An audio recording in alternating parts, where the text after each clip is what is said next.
Hello, everyone.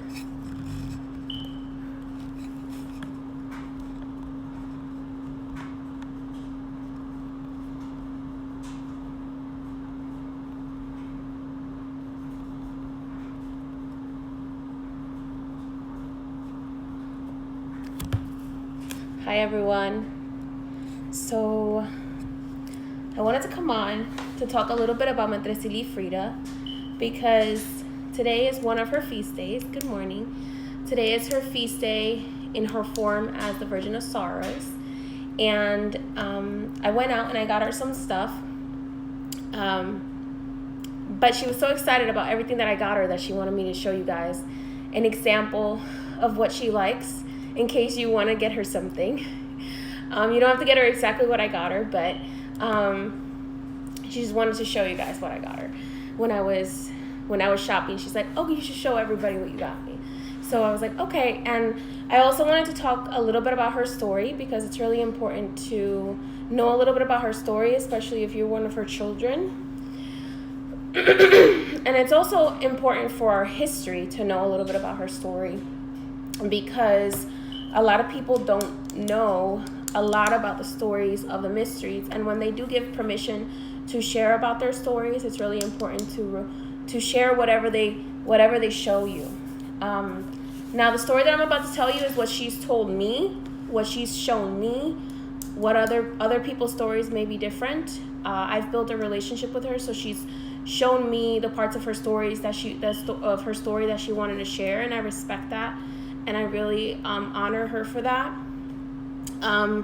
You may know Metresili Freda as being the sister of Ezili Danto, and many people know her because of the story of them not really getting along, and Ezili Danto being a little darker skinned than Frieda was, so there was like a big issue with that between their relationship and how they were treated by slave owners because of their skin tones. So however, I want to make it very clear, a lot of people say that they don't love each other, and that's not true. They've actually expressed to me that they really do love each other a lot. However, just like any other siblings who have rivalries, sometimes they have arguments. So they wanted me to express that very, very strongly, that they do love each other very, very much. They just perceive the world very differently. Metresili Freda is a little bit more empathic. She's more compassionate. She's more she's the type that will deal with things by like putting flowers around rather than and sharing her love rather than and crying about it rather than being angry, which is more Ezili Danto's energy. She's very fierce. She's very strong. Ezili Danto is kind of like the get over it, suck it up, buttercup kind of girl. Ezili is very much more, a lot less dainty, a lot less complicated, a lot less high maintenance than Frieda is. However, Frieda is very, very much full of love, and she wanted me to and they're very different. They're sisters, but they're very different. They're very unique. Good morning, Kaona.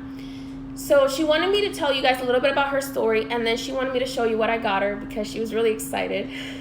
As I'm resetting her altar today, especially because today is her day, her first feast day. She has two because she's that special. Now, her main functions are loving romantic relationships. So if you want to get a romantic relationship in your life, she's the person to ask for help for that. She's also the patron of broken hearts. She's also the energy that is known as the most innocent love. Okay, so what she explained to me was that her sister and her actually came from a very well-known family in Dahomey. So Dahomey is in present-day Benin in Africa. She explained to me is that her and her sister came from an actually kind of higher up family in Dahomey, and that her and her sister were sold into slavery to save a large majority of their tribe from being sold into slavery. So that, just because of that right there, is one of the major reasons why they became loases. They were sold into slavery from Dahomey to save a large majority of their tribe. They were sold at a very young age. They were sold about the age of 4 to 5, from what she shows me in my visions, and what she tells me. And they were sold into the Americas. They came to the Americas. They landed in the Hispaniola. They were sold and in a slave auction, and they were purchased by a madam that owned a brothel. So at first, her and her sister were just servants at the brothel, so they were like child servants at the brothel. And then later on, as they got older, you can imagine that they were expected to be more of escorts. So around the age of 12, 13, she shows me that she actually was purchased by a man who was a Spaniard man, and he took her home. But Ezili Danto was actually forced to stay in the brothel. So they still had contact with one another, to my understanding. So Ezili Ezili Danto and her still had contact with one another, to my understanding. But it was very limited. It was kind of like when they could sneak around and see each other. And she was, so like I said, she was a little bit kind of like my skin tone, maybe a little bit darker than me, but she could pass for white, let's be honest. So she could pass for a Spaniard. So she did get purchased into a Spanish-French household. So the mistress that she actually worked for was actually French, and she was, well, to my understanding, the mistress she worked for was part French, part Spaniard, and her master was fully Spaniard, and she worked at their household. And as she was working at their household from the age of 12, 13, she started to really very much she started learning Spanish. She learned French as well, and she started to really like a lot of the things that people associate with like Marie Antoinette, because her mistress was actually very kind to her, and her mistress showed her a lot of the French culture, from what she explains to me, which is where her gifts come into play, because when I go shopping for her, she always loves French things, because she doesn't really do a lot of African themed things, because she doesn't remember much of her life in Africa, much of her culture. She was taken at such a young age that she doesn't quite remember that much. So the culture that she really grew to love, in the sense of because of her personality, was very much the dainty French. So this is one of the things that I got her. This is the box for her tea set that I got her today. She loves tea. She loves hibiscus tea. She loves rose teas, very much in line with the French culture. And the French culture being, that they love love. So this is the little tea set that I got her. So the top is actually a pot, and then the bottom is a teacup. So she loves that. So if you ever want to get her something, she loves floral prints, but she always wants you to pick something that you fall in love with, because she falls in love with whatever you fall in love with, and she loves getting gifts. She loves it so much. Oh my God, loves it. Like I said before in my post, she is known as the Virgin of Sorrows. She was synchronized, and some people believe that she actually was incarnated as a Virgin of Sorrows in one lifetime. So like different souls can have different lifetimes. So I got her that. I'm going to leave that open because I'm going to put it on her altar in a minute. But she loves those floral patterns, like those French floral patterns. She loves the color pink. So you can get her anything that is pink. I got her some pink candles. I usually make my own candles, but today I was shopping and I fell in love with this. It's a cherry blossom candle. She loves cherry blossoms. And cherry blossoms magically are associated with marriage and with committed relationships. So I got her these little cute vintage candles. So that's really cute. And then I got her, she loves jewelry. So I got her a necklace with rose quartz crystal in the middle. Because she loves jewelry.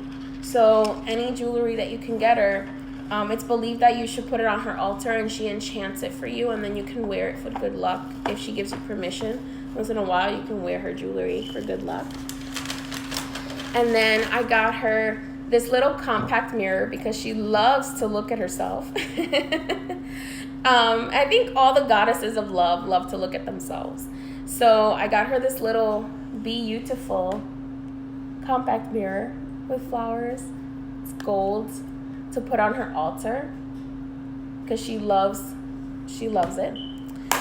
So I got her that, and she was really excited. She just wanted for me to talk a little bit about her. She loves people learning about her. She loves a lot of people. She does tend to choose people who are very, very empathic, who feel a lot, who feel very strongly. She tends to be that person for those people who are very, very sensitive. She does have a bit of luxurious taste. And then I got her these flowers. I got her a few bouquet of flowers, but I got her these flowers because it's like totally her palette.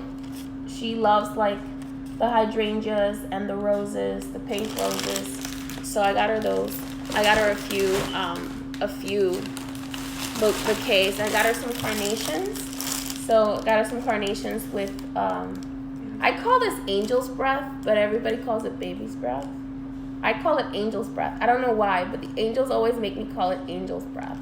So that's what I got her. And then I also got her a white candle, just in case, to put it on there for her. But yeah, so I just wanted to come on and talk about her a little bit, share with you guys a little bit. These things, these offerings are a way to start connecting with her.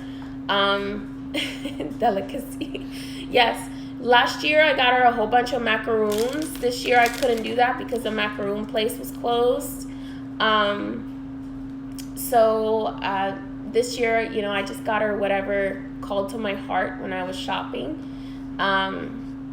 And today is kind of a very happy day, but also a sad day for her. Because in her version, as the Virgin of Sorrows, she suffers because of the crucifixion of Christ. So it's kind of a sad day for her. So today, I got her some chocolates too. Where are the chocolates? I got her like pink kisses. They're probably under the flowers. But yeah, so I wanted to share with you guys a little bit about her and her history. Oh, and she also wanted me to tell you, so she grew up with the French mistress and the Spanish master. And then when she was around 1920, she met her husband. It's believed that Danto met him first, so that there was an argument over that. She met her husband, Ogun Balenjo, which many know as Patron Santiago. And I'm not quite sure about this part of the story because she's not really clear about it. I'm not sure if he purchased her out of slavery or if she was just allowed to marry him because her mistress kind of fought her case for her. So that's pretty much it. So then she was able to actually get out of slavery somehow and be freed at some point. But she still kept, I believe, a very close relationship with her mistress because they did become friends. As much friends as you could be with someone who purchased you. But, it's the history that we lived, right? So we have to be respectful of how everyone dealt with it. She chose to deal with it with love and compassion and to try to be an example for others. of love and compassion, and her sister was very fierce and decided to start the Haitian Revolution. So they are both very special in my heart.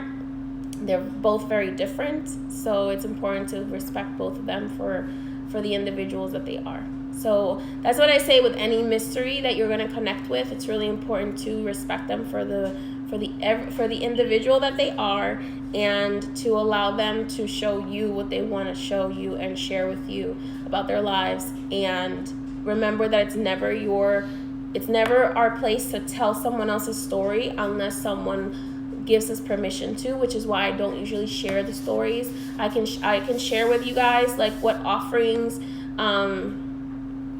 these beings like, but I can't always share their story with you because not all of them want to tell their story. So it's really to tell their story on a large scale. They want you to learn it. They want you to build a relationship with them and find out more about them. So it's always important to remember that. All right, guys, I have to get to work, but stay safe. I was safe when I went out. I wore my mask and my gloves, so I was very safe, and I covered my head. So please practice safe measures, stay in faith, and have a beautiful day.